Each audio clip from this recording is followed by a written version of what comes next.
자, 그 다음 질문 보시겠습니다. 두 번째 질문입니다. 정직과 관련된 질문인데, 인터넷 홍보 알바를 제의받았는데 온라인에서 게시글이나 댓글을 달고 돈을 받는 일입니다.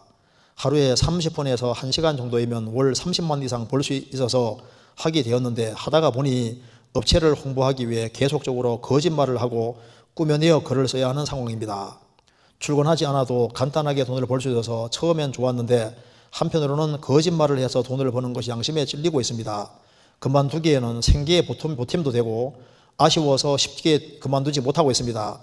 홍보하는 일이라고 생각하고 그냥 해도 될런지, 아니면 거짓말을 용납해서는 안 된다고 생각하고 그만둬야 할지 궁금합니다. 답을 알고 있으신 것 같은데, 먼저 뭘 알아야 되냐면은, 하나님은 정직하신 하나님이십니다. 하나님은 본질이 정직이에요. 정직. 신앙생활에서 정직이 참 중요한, 잘못은 범할 수 있지만은 정직하는 것은 너무 중요한 거예요.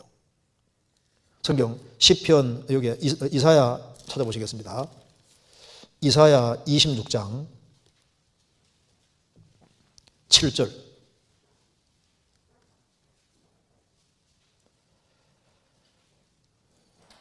의인의 길은 정직하며 정직하신 주께서 의인의 첩경을 평탄케 하셨다. 의인의 길은 정직하며, 그래서 저희들은 의인이 됐습니다. 의인의 길은 정직하며 정직하신 주께서 의인의 첩경을 평탄케 하셨다. 하나님은 정직하신 주시고, 그리고 의인의 길은 정직하다 말입니다. 하나님께서 사람을 평가하실 때 제일 중요하게 생각하시는 것이 이게 정직인 거예요. 정직.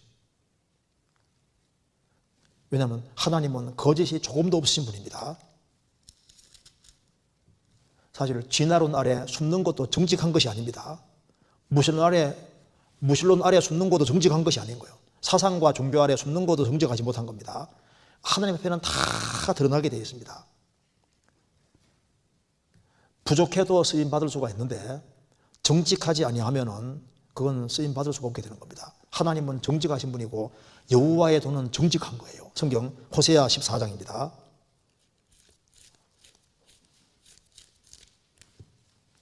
호세아 14장 9절.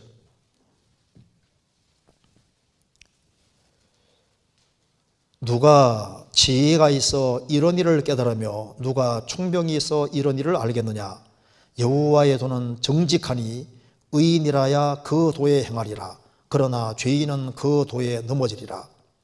여호와의 도는 정직하기 때문에 정직의 길을 걸어가는 사람이 그 도에 행할 수 있는 겁니다. 죄인은 그 도에서 거쳐 넘어지리라. 성경이 왜 위대한 책이냐 하면은, 성경은 어떤 학자가 얘기한 대로 성경은 사람에게, 성경에 나와 있는 영은 어떤 사람에게도 아첨 안 한다 그 말이에요. 아첨을.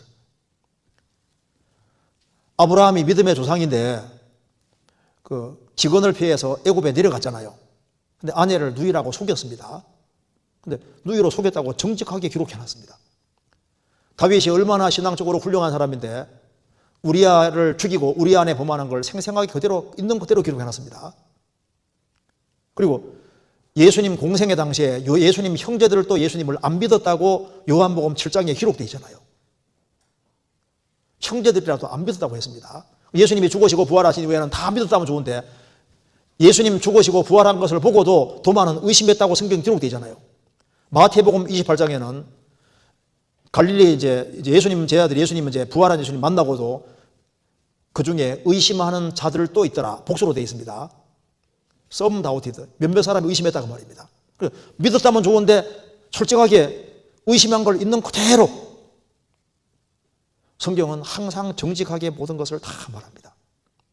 왜 하나님이 다윗을 귀하게 사용하셨냐면, 다윗은 하나님 앞에 정직했습니다. 왜 하나님 요셉을 사용하신? 요셉이 정직한 사람이잖아요. 정직. 하나님 정직을 아주 중요한 것으로 평가하십니다. 이 세상엔 곤모술수가 아주 난무하는 것인데, 세상은 아무리 바뀌어도 하나님은 바뀌지 않고 성경은 바뀌지 않습니다. 그래서 정직이 아주 중요한 요소고 하나님이 가장 심각하고 중요하게 여긴다는 것을 생각을 해야 됩니다. 열왕기상 15장.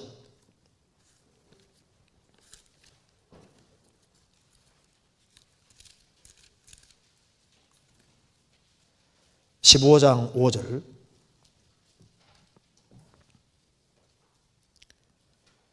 이는 다윗이 햇사람 우리아의 일 외에는 평생에 여호와 보시기에 정직 행하고 자기에게 명하신 모든 일을 어기지 아니하였습니다.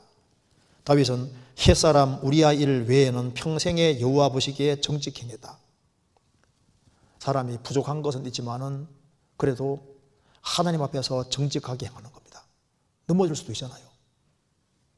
자기 잘못을 있는 그대로 잘 시인하는 것도 그 정직한 겁니다. 그리고 하나님께 쓰임받는 일꾼들은 하나님 앞에서 깨끗하고 선한 양심을 가지려고 실제로 노력을 했습니다. 히브리서 13장.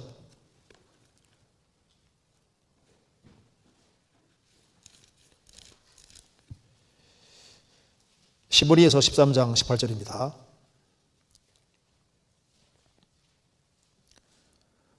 우리를 위하여 기도하라. 우리가 모든 일에 선하게 행하려 함으로 우리에게 선한 양심이 있는 줄을 확신하노니. 우리가 모든 일에 선하게 행하려 함으로 우리에게 선한 양심이 있는 줄을 확신한다. 하나님 일꾼들은 선하게 행동하고, 왜냐하면 선한 양심을 가지고서 살기 때문에 힘들다는 말이 맞는 겁니다. 사도행전 24장입니다. 24장 15절.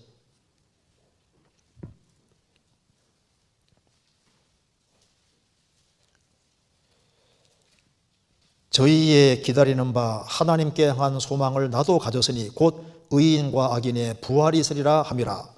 이것을 인하여 나도 하나님과 사람을 대하여 항상 양심에 거리낌이 없기를 힘쓰노라. 그러니까 하나님과 사람을 대하여 항상 양심에 거리낌이 없기를 힘쓰노라. 양심에 거리끼지 않으려고 힘쓰는 것이 맞습니다. 세상에서도 부모는 자녀가 정직하게 살기를 원하고, 내가 친밀하게 사귀는 친구라면은 그 친구도 내 친구가 정직하기를 바라는 거예요. 회사든 기업이든 어디든 간에 인간관계 속에는 정직을 요구를 합니다. 그렇잖아요. 그래서 거짓말을 하는 사람을 좋아하는 사람은 없는 거예요. 내가 친구 사귀었는데 이 사람이 거짓말짱이거든요. 근데 거짓말짱이기 때문에 내가 좋다, 그럴 리가 없잖아요.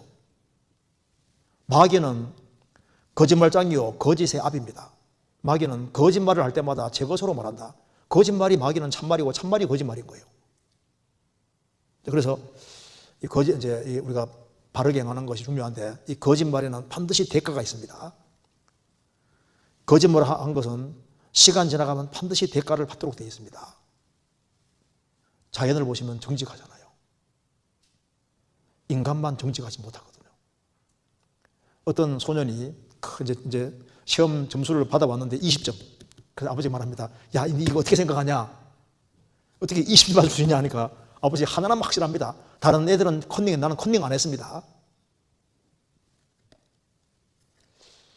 그러니까 성경을 우리가 읽어볼수록 이게 정직이라는 게 참 중요한 거다. 그리고 하나님은 정직하게 살려고 하는 사람은 하나님 성품이 맞기 때문에 하나님이 어떤 방법으로든 도와주실 겁니다. 성경 찾아보시겠습니다. 시편 112편입니다. 112편.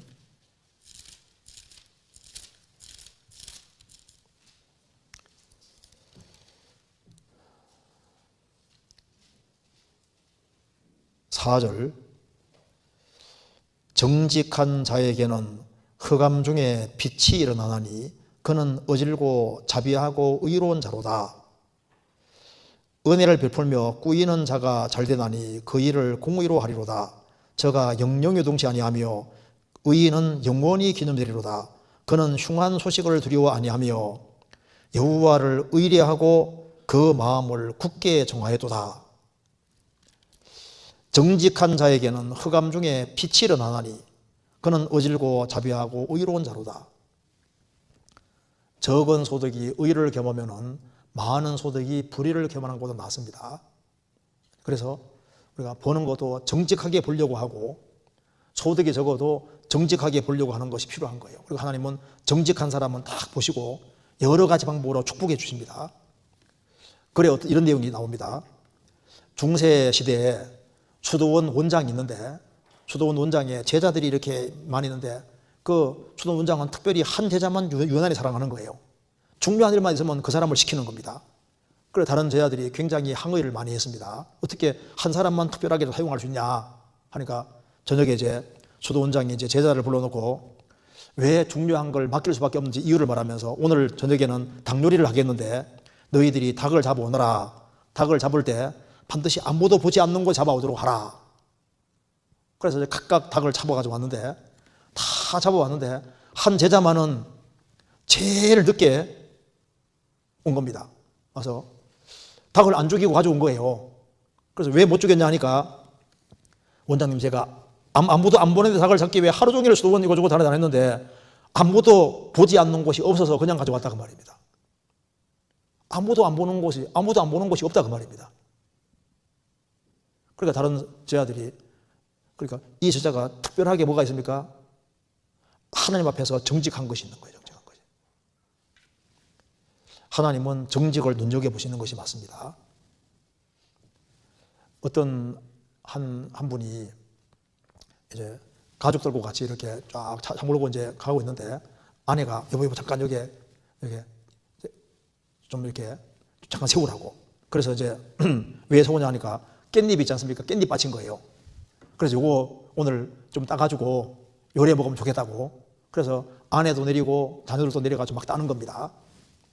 그리고 이제 야 많이 땄으니 갑시다 하니까 그 남편 되시는 분이 남의 것을 땄는데 그냥 가면 안 되지. 그래서 그 깻잎을 딴 것에 대한 값을 돈을 있지 않습니까? 묶어가지고 그 밭에다가 딱 묶고 그 다음에 가겠다고 하잖아요. 근데 그 자녀들이 그것이 일생 동안 안 잊어진다고. 남의 것을 그 사람 주인이 없어서 가져갈 때는 거기에 해당되는 값을 주고 가야지. 그러니까 남에게 손해를 끼쳤으면 거기에 합당한 돈을 지불하고 가야지. 근데 그게 머릿속에 딱 박히는 거예요. 어쨌든 간에 이게 정직하게 살려고 하는 것은 어릴 때부터 교육을 시키는 것이 필요합니다. 어릴 때부터.